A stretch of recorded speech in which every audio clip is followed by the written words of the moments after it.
Ta méthode de harcèlement.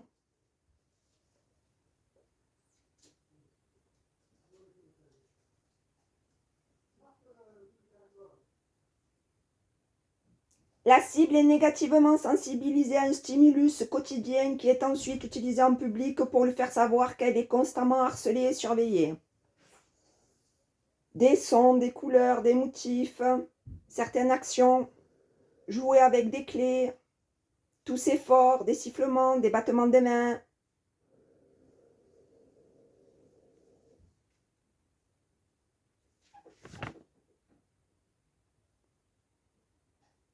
Technique de manipulation et de muselage.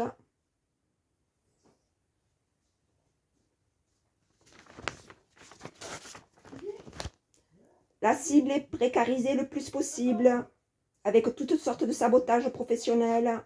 Eh ben arrête-toi.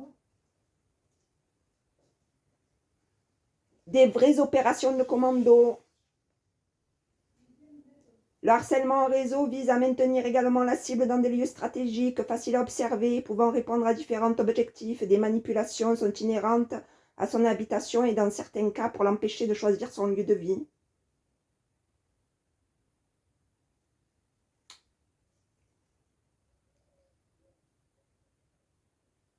C'est ça que tu fais.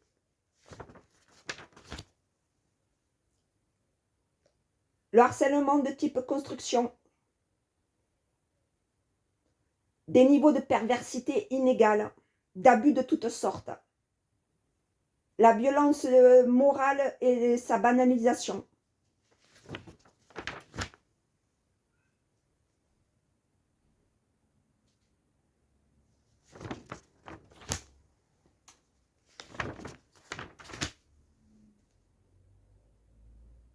Le principe du harcèlement en réseau est basé sur la tyrannie, l'intimidation, la propagation de fausses informations sur la cible, visant à légitimiser le harcèlement. Les instigateurs anticipent sur la défense potentielle.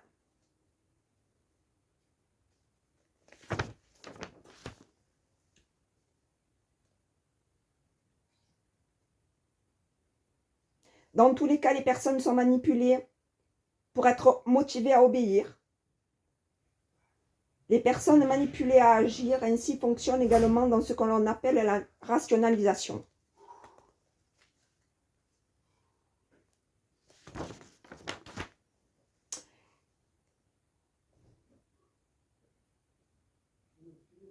La méthode consiste à monter les gens les uns contre les autres.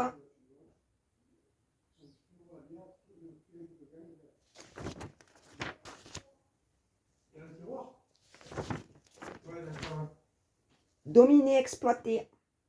Ces pratiques sont hors la loi.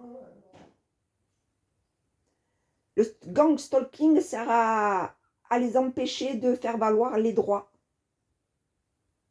et de retenir comme prisonnières des prédateurs, agissant dans toute impunité et avec l'admiration du public.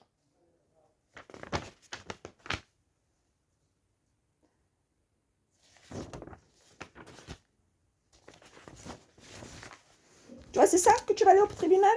Mais il y a les sonorités qui prouvent le tout. Hein.